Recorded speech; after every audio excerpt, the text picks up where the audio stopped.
বাংলাদেশের তৈরি প্রথম ন্যানো স্যাটেলাইটের নাম হচ্ছে ব্রাক অনেশা। গণপ্রজাতন্ত্রী বাংলাদেশ সংবিধানের কোন ধারায় সকল নাগরিককে আইনের দৃষ্টিতে সমতার কথা বলা হয়েছে? ২৭ নং ধারা। বর্তমান সর্বাধিক পরিমাণ অর্থের বিভিন্ন পণ্য আমদানি করে চীন থেকে। বাংলাদেশ মুজিবনগর সরকারের ত্রাণ এবং পুনর্বাসন মন্ত্রীকে ছত্রাকমন্ত্রী হয়েছে কামরুজ্জামান। কিসের ভিত্তিতে পূর্ব বাংলার আন্দোলন হয়েছিল? বাঙালি জাতীয়তাবাদ। ৫৪ সালে পূর্ব বাংলার প্রাদেশিক পরিষদ নির্বাচনে যুক্ত ছিলেন না নবাব স্যার সলিমুল্লাহ। জুম চাষ হয় খাগড়াছড়িতে। চাকমা জনগোষ্ঠীর লোকসংখ্যা সর্বাধিক হচ্ছে রাঙ্গামাটি জেলায়। বাংলাদেশের প্রথম আদমশুমারি হয় ১৯৭৪ সালে। দেশজ উৎপাদনে কৃষিখাতের অবদান ক্রমহ্রাসমান। অন্যতম বিশেষায়িত ব্যাংক হচ্ছে বাংলাদেশ কৃষি ব্যাংক। বাংলাদেশ এবং মায়ানমারের মধ্যে সমুদ্র সীমা বিরোধ কোন সংস্থার মাধ্যমে নিষ্পত্তি হয়? International tribunal for the law of the sea. Sea দেখে মনে রাখা যাবে। আমার ঘরের চাবি পরের হাতে। লালন শাহ। টেস্ট ক্রিকেটে বাংলাদেশের পক্ষে কে প্রথম ডাবল সেঞ্চুরি করেন? মুশফিক। এগুলা রিসেন্ট অনুযায়ী তো ইম্পর্টেন্ট না। বাংলাদেশের বিদ্যুৎ উৎপাদনে জ্বালানি হিসেবে সর্বাধিক ব্যবহৃত হয় প্রাকৃতিক গ্যাস। প্রাচীন বাংলার হরিকেল জনপদ অন্তর্ভুক্ত এলাকা হচ্ছে চট্টগ্রাম। নিম্নের মুঘল সম্রাটদের মধ্যে কে প্রথম আত্মজীবনী লিখেছিলেন? বাবর।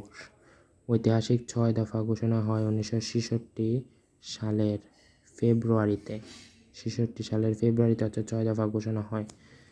সংবিধানের মতে প্রধান নির্বাচন কমিশনারের নিয়োগ মেয়াদকাল ৫ বছর। কোন এলাকাতে ভোটার হয়নি এমন ব্যক্তি সংসদ নির্বাচনে কোনো ক্রমে প্রার্থী হতে পারবেন না। কোনটি স্থানীয় সরকার নয়? পল্লী বিদ্যুৎ হচ্ছে স্থানীয় সরকার নয়। আইন প্রণয়নের ক্ষমতা জাতীয় সংসদের রয়েছে। সমাজের শিক্ষিত শ্রেণীর যে অংশ সরকার বা কর্পোরেট গ্রুপে থাকে না কিন্তু সকলের উপর প্রভাব বিস্তার করার ক্ষমতা রাখে, সুশীল সমাজ।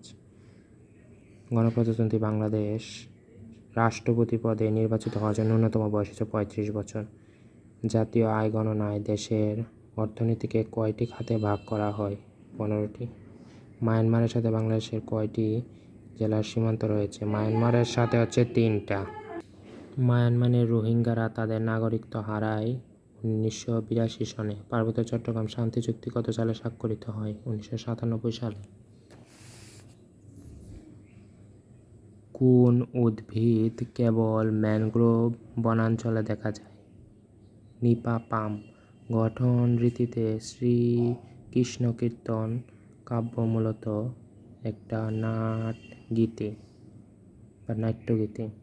সন্ধ্যা ভাষা কোন সাহিত্যকর্মের সঙ্গে যুক্ত? চর্যাপদের সাথে সন্ধ্যা ভাষা। রোকেয়া সাখাওয়াত হোসেনের মতিচুর কোন ধরনের রচনা? প্রবন্ধ। জসিমউদ্দিনের রচনা হচ্ছে ঠাকুর বাড়ির আঙিনা।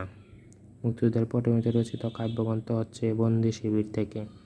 বন্দি শিবির থেকে হচ্ছে মুক্তিযুদ্ধের পটভূমিতে রচিত কাব্যগ্রন্থ। কাজী নজরুল ইসলামের অগ্নিবীণা কাব্যের প্রথম কবিতা কোনটা? প্রলয় উল্লাস। দীনবন্ধু মিত্রের নীল-দর্পণ নাটক প্রথম কোথা থেকে প্রকাশিত হয়? ঢাকা থেকে। রবীন্দ্রনাথ ঠাকুরের কাব্যগ্রন্থ শেষ লেখা।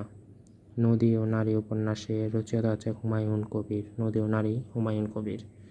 বীরবল কোন লেখকের ছদ্মনাম? প্রমথ চৌধুরী, নট প্রমথ চৌধুরী, প্রমথ চৌধুরী। পূর্বাশা পত্রিকার সম্পাদক কে ছিলেন? সঞ্জয় ভট্টাচার্য। কোন ভৌগোলিক এলাকাটি রামসার সাইট হিসেবে স্বীকৃত? টাঙ্গুয়ার হাওর।